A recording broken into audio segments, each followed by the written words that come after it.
Ryan, it's an honor to have you. Welcome to the show. The honor is mine. Thank you so much. So, you have been an Army captain? When I finished high school, I went straight into the Royal Military College and graduated that as a lieutenant. Stuck around in the military till I was a captain and used to specialize in throwing personnel and logistics out of aircraft. Okay, so how did you end up in arm wrestling? I've always loved arm wrestling. Since I was a child, I grew up arm wrestling. So, Ryan, coming from Australia, and now you see the life of India, the wrestlers of India, how the training is going. The difference is huge. The support is very less. What do you think about it? Yeah, look, politically within the sport, it varies from country to country. I know that there are probably about 30% of arm wrestling nations are supported by their government, and if you're in one of those nations, to be a national champion means you're on a salary. To win a world title means you get a huge bonus, and there's a lot of incentives and financial backing. India's not there yet, Australia's not there yet. Monetary support where you can be a full-time arm wrestler is still a challenge. I think it's still away from there, as are most. If a newcomer wants to get into arm wrestling, what are the 3 things that you would like to advise them? Hi everyone, I'm Marina Augustine from Community Impact. Today we are joined by someone who is the definition of grit, focus and transformation. Ryan is a former Australian Army captain who became a 6-time national arm wrestling champion. From the discipline of military life to dominating the arm wrestling world and inspiring thousands through his content, Ryan has carved his own path with purpose and passion. He is not just a champion, he's helping shape the future of the sport. Ryan, it's an honor to have you. Welcome to the show. The honor is mine. Thank you so much. Thank you. Let's start with, what are you doing here? Yeah, well, I'm here in Mumbai, India. I'm a professional arm wrestler, so I have always had a big passion for traveling the world, meeting as many different arm wrestlers as I can, grouping up with different hands, and so I found myself here in India training with some close friends that I've got and exploring everything that is Indian arm wrestling. So, yeah. So you have been an Army captain? Yes, when I finished high school, I went straight into the Royal Military College and graduated that as a lieutenant. Stuck around in the military till I was a captain and used to specialize in throwing throwing personnel and logistics out of aircraft. So did that for a while and then realized that the career progression probably wasn't what I was after, but ultimately always wanted to chase the dream of being a sports person, so kind of started taking steps towards pursuing that. I honestly didn't know it was going to be arm wrestling would be where I'd end up, but here we are. Okay, so how did you end up in arm wrestling? Yeah, well, I've always loved arm wrestling. Since I was a child, I grew up arm wrestling. My father, everyone at school, and was always very good at it. And when I opened my retail supplement store in 2010, my wholesale resupplier challenged me to an arm wrestle, and he beat me. And it was a shock to me that I lost. And I said to him, "When you come back next month, I'll beat you."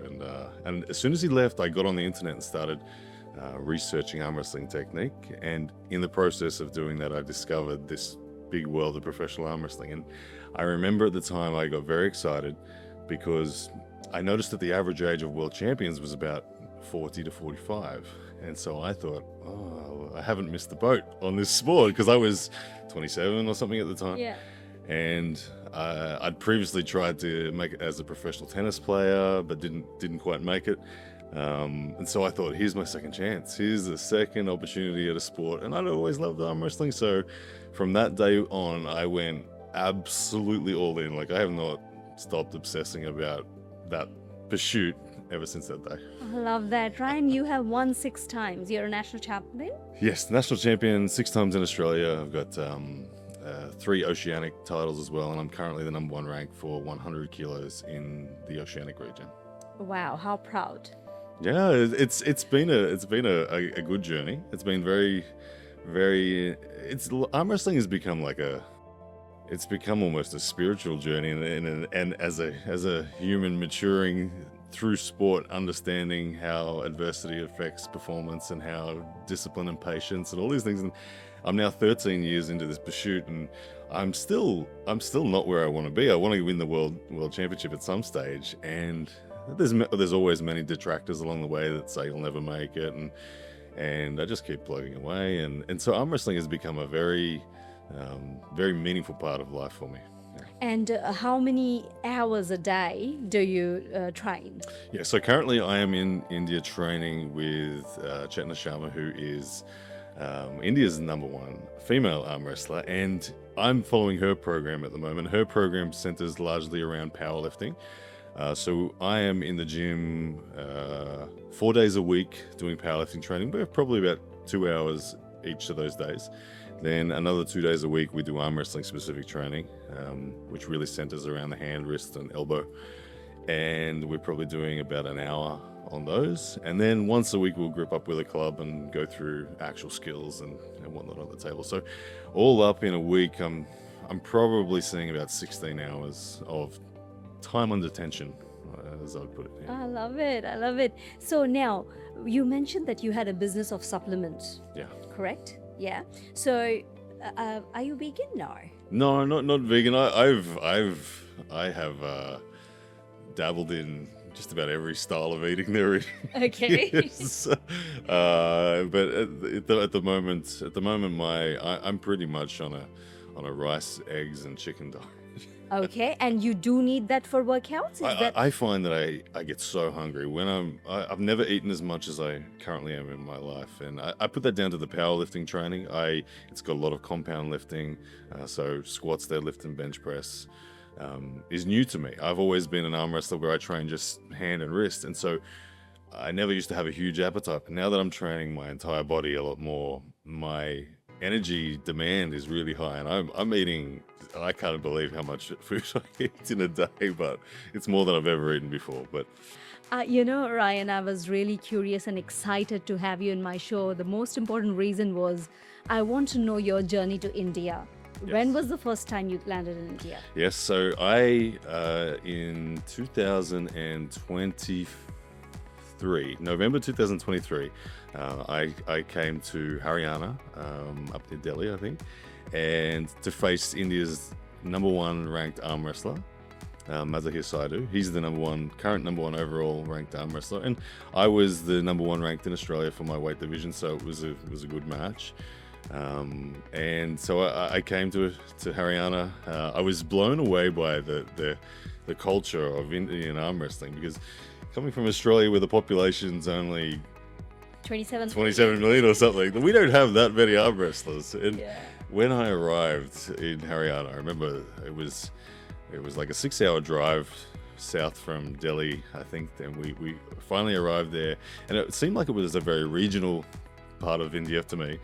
And I got there, and there were maybe 600-700 arm wrestlers in the room. And I asked one of the local coordinators, I said, how far and wide did all these people come from? They're like, no, this is just the local. Just the locals. I was like, oh, wow, okay. So I was blown away, and I was welcomed so wonderfully, and I made a lot of new friends, and I had a fantastic match. I won the match 4-3, so it was a really close, difficult battle. Oh, wow. And ever since then, I've had an attachment to Indian arm wrestling. I have a history of facing, I didn't realize at the time, back in 2017, I also had a match with the Indian overall champion, a different guy at the time, and had a real close match and won there as well against a guy named Anmol Sandhu. But since that first visit with Mazahir, I knew that I wanted to come back. I didn't know how and when I was going to come back, but in October last year, I was invited as a commentator for the Pro Panja League to come.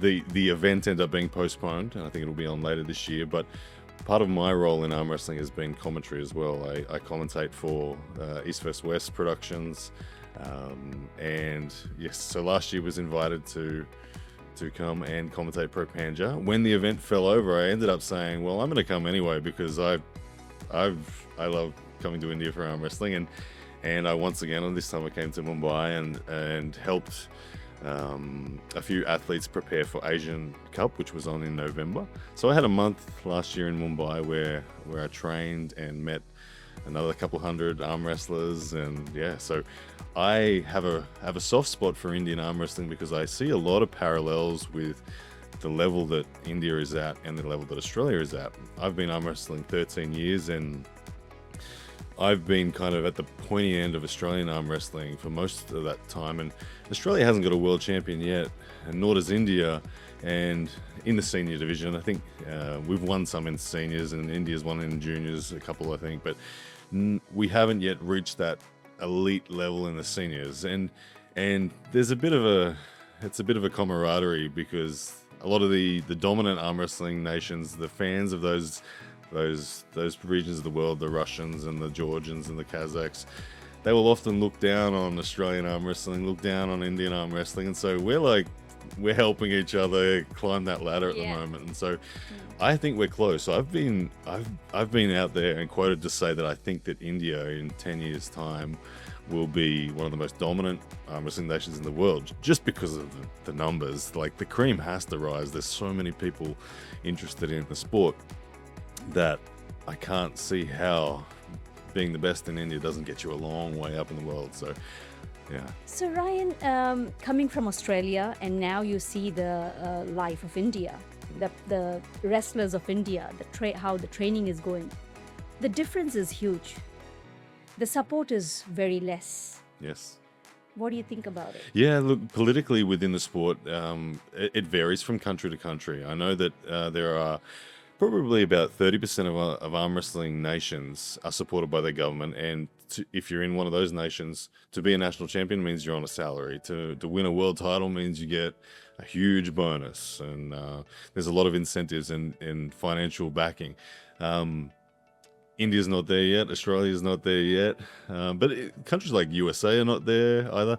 And countries like USA have commercial opportunity. And I know through entities like Pro Panja, Indian athletes are getting that opportunity to become famous through Pro Panja League. I think they had, for their season 1, they broadcast live to 43 million people or something. So you walk down the street as a Pro Panja athlete, you're recognized, which is a good thing, but converting that through to monetary support where you can be a full-time arm wrestler is still a challenge. I think it's still away from there, as are most arm wrestling nations, because the sport itself is still a little bit obscure to the average person. It's not as obscure as it was 10 years ago. When I would tell someone I arm wrestled 10 years ago, they would laugh and think, what? That's not anything. When now they say, oh yeah, I know arm wrestling. So it's being recognized. Yeah. And I think that more and more arm wrestlers globally are getting the opportunity to call it a career. There's no doubt now that the money in the sport is growing significantly. And I think that the top Indian athletes, in addition to Pro Panja League, are getting good traction in their social medias now, and that all starts to convert to a career. So I think that although there's not government support here in India yet, there's still a pathway to making it a full-time career. I'm blessed that I have had arm wrestling be a full-time career and paying the bills for me since 2018. Oh wow, So- Ryan, it's news for me. So it's been like 7 years, and you. Yeah, that's all I do is arm wrestle. But I would say, look, the bulk of the income for me has come through social media. So YouTube, Facebook are my two best earners in that respect. But then events pay me to commentate, events pay me to compete. And I would much prefer to earn as much as I earn arm wrestling than I could earn more in a job in logistics or something, for sure. But that would be terribly unsatisfying compared to getting to travel the world, meet people, arm wrestle, and chase my dream of becoming a world champion. Isn't this amazing that we come from Australia, where you actually can follow your dreams and make it happen? Yeah, it is. It's not a It is. basic It's all cliche, but it's so true that this is a dream come true for me. It was a childhood dream to be a professional sports person, and it turned out to be in the sport of arm wrestling of all things. I never would have guessed, and I never would have guessed I'd find myself living in India for a period of time either. But like I said, I've been welcomed so much by the Indian arm wrestling crew, and I I don't know, because there's so many of them. When I get to a club, they treat me like a superstar, which is for me Darling, very, you are very. a superstar, aren't you? You've Well, won no, 6 no. times. Well, to me, it's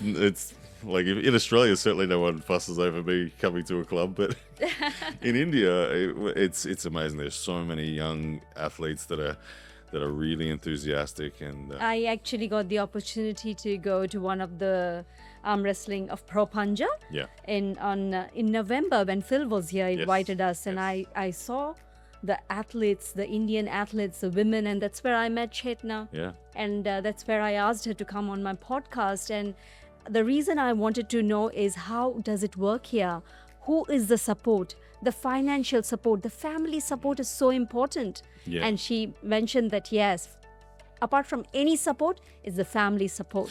yeah. Yeah. It really is. It has to be like that at first, because unfortunately, it's not a paying sport until you're at the very pointy end, or unless you've got a social media following. So for the very most part, you do have to be able to have the family support to get your time off from work or family commitments, and travel and prove yourself. And like in anything, you have to be committed for at least sort of 3 to 5 years plus to be able to get to the top. Unless you're super genetically gifted, it's going to take a good time. Take time. Yeah. So Ryan, you had to work out, you had to do a diet, everything like from day one, or how did your journey start? Training has always been the easy part for me. Diet has been the lagging part for me, I would say. But as I'm getting closer to the end state, I'm starting to realize how much everything has to be right, and so the discipline in the food is improved a lot.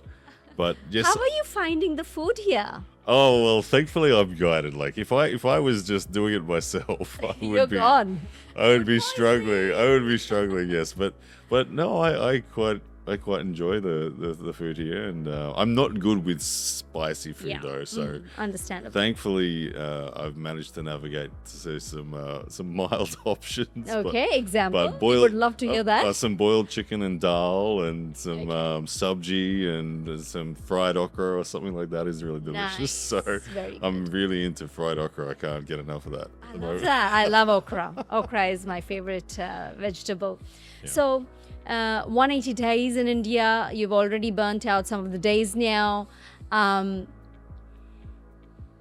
you said that when you come to India, you're considered as if like a VIP to be here, why do you think that is? What do you think must be the reason? I think is it the it's- population, or I think it's is it because you're different, or it's probably a combination of everything, Yeah. I guess. But the sheer numbers help for sure. When I know what it was like for me when I was new in arm wrestling, to meet someone that was where you want to end up was a big thing. So arm wrestling has always globally been very welcoming.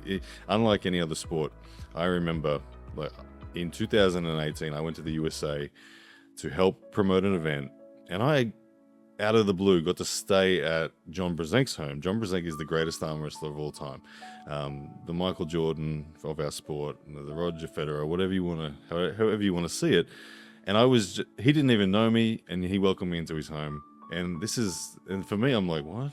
The greatest arm wrestler of all time is just welcoming me to his home. And it's like that everywhere you go in arm wrestling. Even before you're high ranked, you have access to everybody, and arm wrestling is like another language. When doesn't matter what cultural divides there are, or as soon as you grip up with someone, you understand each other. Yeah. So it's been an incredibly welcoming sport always. And so for me in India, I feel like I'm giving back that same thing that I was afforded when I was young and in the sport. And having young and enthusiastic athletes in India want to learn from me is a thrill for me. They grip up with me, and they say, tell me how to improve my game, and I help them out, and we go from there. And I love that. I grip up until I'm exhausted, and the 600 of them have trashed me. But a little exaggeration for how many I arm wrestle, but everyone's always very lovely and very keen to grip up. And there's a lot of talent in India as well. Like I said, there's some very enthusiastic people that are knocking on the door of the world elite level. They're close. I feel like 3 to 5 years and you'll see an Indian world title, I think. I love. So Ryan, if a newcomer wants to get into arm wrestling, what are the 3 things that you would like to advise them? Well, the first thing is to love the sport deeply. From loving the sport comes that obsession. And I'm someone that will give you kind of the advice on how to get to the top level. If you want to just be social, that's just go and join a club and enjoy the sport. But if you want to make it something, you need to love the sport. You need to love the sport, and you need to never stop. Patience is so important. I've been 13 years and I only feel like I'm now starting to arrive at the world level. I think I've been at the international pro level for some time, but the world elite level, I feel like I'm just knocking on the door now, and that's 13 years of consistency. So love the sport, be disciplined and patient, and then make sure you find yourself a good club. Here in India, there are plenty of clubs. Learn from the senior people within the sport, and it will happen. It's one of those sports where you can train in your home. You don't need a fancy gym. You can literally make up your own equipment at home with just basic equipment, ropes and pulleys. So it's one of the most accessible sports you'll ever find in the world. So love the sport, be disciplined, and find a good gym. I love that. So love the sport, patience and discipline. Yes. And of course, you have to have a good club. Yeah, find a good club. A very good But there's plenty of them around here. So. Awesome. Fantastic. What a pleasure having you here, Ryan. Thank you so much for your time. Thank you so much. Thank you. Thank you.